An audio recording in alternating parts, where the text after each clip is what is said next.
Guys, today in this video we are going to discuss most important topic of computer networking, which is packet flow. Many time interviewers asking questions from this topic, and this topic is very important to troubleshoot the network. So if you are going to become a network engineer, or if you are already a network engineer, make sure you will watch this video till the end. Right? Packet flow is very important to troubleshoot the network, to understand the technology, right? Any other technology also, because all the technologies are based on network only. And in the network, most important thing is packet flow. So let's understand packet flow between two computers, right? How packet is going to be processed between two computers, right? For an example, I have two computers here, PC1 and PC2. PC2. The interviewer can also ask you this question. Tell me what will be the packet flow between PC1 and PC2. Here IP address is 10.1.1.1. Here IP address is 10.1.1.2. Slash value is same, let's say 24. Both belongs to same subnet. MAC address of PC1 is A and MAC address of PC2 is B, for an example, right? So guys, whenever I will configure this IP address, first of all, machine will generate gracious ARP to check duplicate IP address. If it will receive reply of gracious ARP, that means this IP address is duplicate, it will not assign. If it will not receive the reply message of gracious ARP, it will assign that IP address. That means that IP address is unique. Both machines are going to perform gracious ARP to check duplicate, and after that they will assign the IP address. Now, after assigning IP address, you know PC is going to maintain a table called ARP table. ARP table. This machine will also have their ARP table. In the ARP table, they are going to store MAC address with IP address, right? Like IP address is 10.1.1.1 and MAC address is A. Here we'll have one entry, that is IP address is 10.1.1.2 and MAC address is B. See, in some operating system, you will not found your own IP address and MAC address, right? Like PC1 will not store their own IP address and MAC address, right? They will store MAC address and IP address of PC2 and all other PCs, right? Not their own MAC address. But in some operating system, in ARP table, you will find their own IP address with MAC address as well. The logic of ARP table is nothing but to store the MAC information with the IP address. Why? Because the basic requirement of communication is four things: source IP, destination IP, source MAC, and destination MAC. If PC1 want to send anything to PC2, it can be book, it can be text, it can be video, it can be file, it can be any data, right? So if PC1 want to send any data to PC2, PC1 need these four information, right? So PC1 have IP address, PC1 have MAC address, right? You are going to tell to PC1 about the destination IP address, right? Like when I will type here ping and 10.1.1.2, right? So ping is an utility. Ping is an utility which is used to check connectivity between two devices, right? Like between my server and between my laptop and Google server. If I want to check connectivity, IP connectivity, I can use this utility, right? But guys, how ping work? Definitely ping will be using one protocol who will be generating the traffic, who will be generating the data and a request message, and if it will receive the reply message, that means connectivity is there. If it will not receive the reply message, that means connectivity is not there, right? So ping uses ICMP protocol. Which protocol? ICMP, Internet Control Messaging Protocol, right? It is a layer 3 protocol. Layer 3 protocol. Layer 3. The meaning of layer 3 is layer 3 protocol generate their all messages at layer 3. Layer 7 protocol generate their all messages at layer 7, like HTTP. HTTP is an application layer protocol. Layer 7 means all messages of HTTP will be generated at application layer, at layer 7, right? So ICMP is a layer 3 protocol, means it is going to generate their all messages at layer 3, right?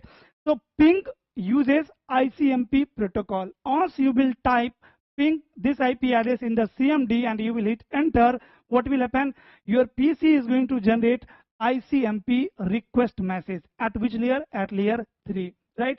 So here ICMP request message.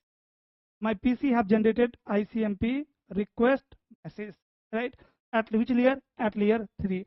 Now ICMP protocol is going to hand over this request to IP protocol at same layer, right? IP protocol is responsible to add IP address, source IP and destination IP, right? And there are two version of IP, IPv4, IPv6. If the protocol is IPv4, then IPv4 protocol is going to add IPv4 source, IPv4 destination. If it is IPv6, then it is going to add IPv6 source, IPv6 destination. Done. So here I have the routed protocol, that is ICMP. At which layer? At layer 3. At layer 3, my routed protocol is IPv4. Okay. So IPv4 protocol is going to add source IP 10.1.1.1, destination IP. Here you have defined the destination IP 10.1.1.2, 10.1.1.2. Now question is how we can identify this actual message is ICMP request message at network layer. So that's why here we will have one protocol field in the IP header. Protocol value of ICMP protocol is 1. Right? Protocol value of ICMP is 1. Otherwise, guys, see, if the protocol field is not there, then when PC2 will receive it at layer 3, IP protocol will check destination IP. Destination IP will match. How it will get to know about the actual payload? The actual payload is ICMP request message. How PC2 will get to know that, right? Now PC2 can get to know that when it will check protocol field, it will say, okay, value is 1. That means actual payload belongs to ICMP protocol, right? And after that, IPv4 routed protocol is going to hand over it to lower layer, right? Lower layer is data link layer, and that data link layer is responsible for MAC addresses, right? Source MAC, destination MAC, and the routed protocol is ARPA protocol, right? So here ARPA protocol is going to add source MAC and destination MAC. Source MAC is going to be A and destination MAC is going to be B, right? Then again, how to identify the upper layer information, right? Apart from layer 2, what are the extra informations here, right? So that's why here we will have type field. We will have type field, and in type field there will be type code of IPv4 protocol, which is 0x0800, right?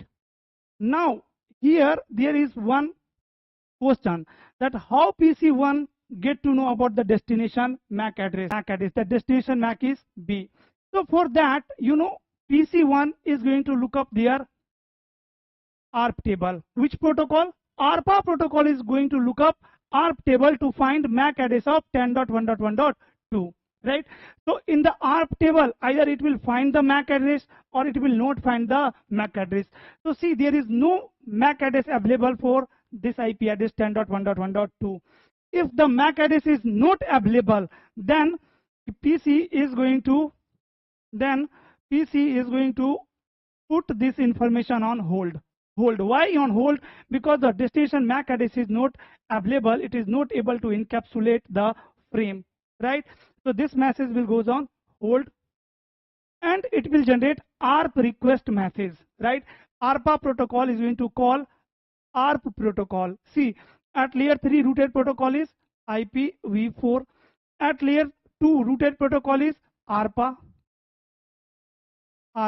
right?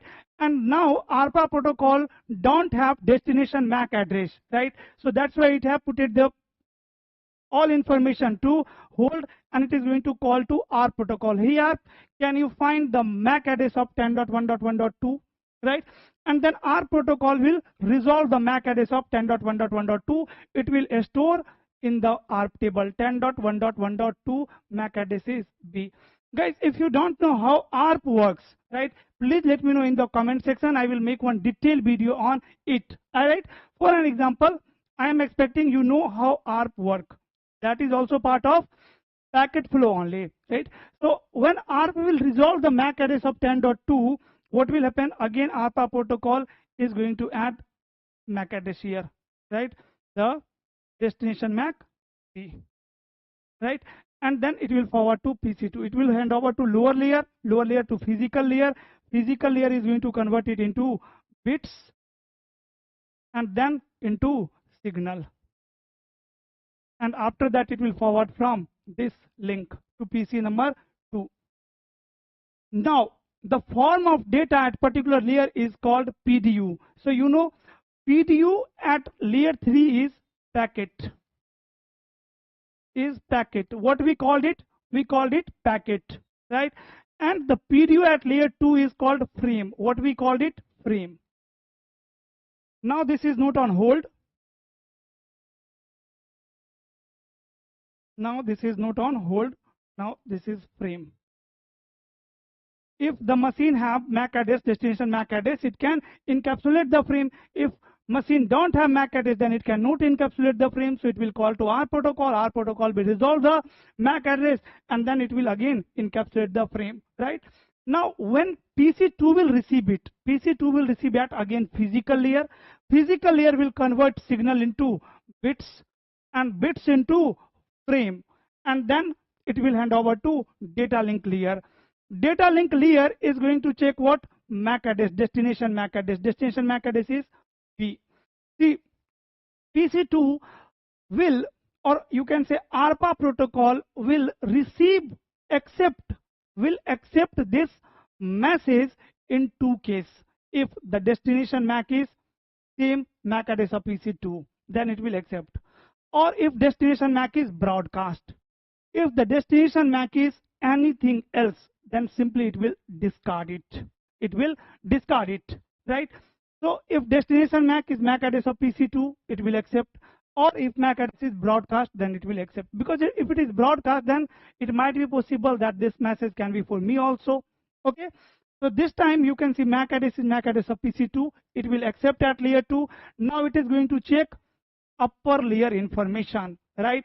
So in the frame, see, destination MAC address is there. Destination MAC address has matched. Now it is going to check type field to know about the upper layer protocol to whom I have to hand over at layer 3, right? For that it will check type value. So type code is 0x0800. That means it is type code of IPv4, right? So ARPA protocol at PC2 is going to remove this header, and it will hand over actual packet to upper layer to network layer. Again, at network layer, routed protocol is IPv4 at PC2 also.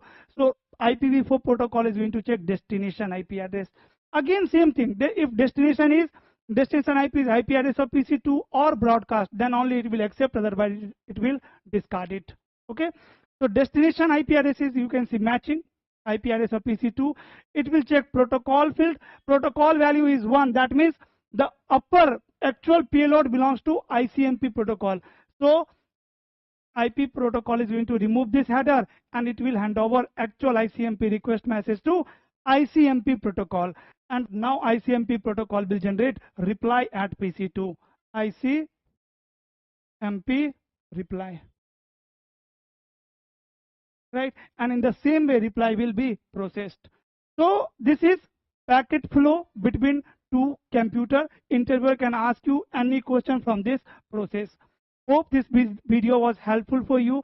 If yes, guys, if you have learned something from this video, and if these types of videos are helpful for you, please appreciate in the comment section, or just type yes in the comment section. Once you will type yes in the comment section, I will get to know these types of videos are helpful for you. It will motivate me to make more videos like this. That's all for today, guys.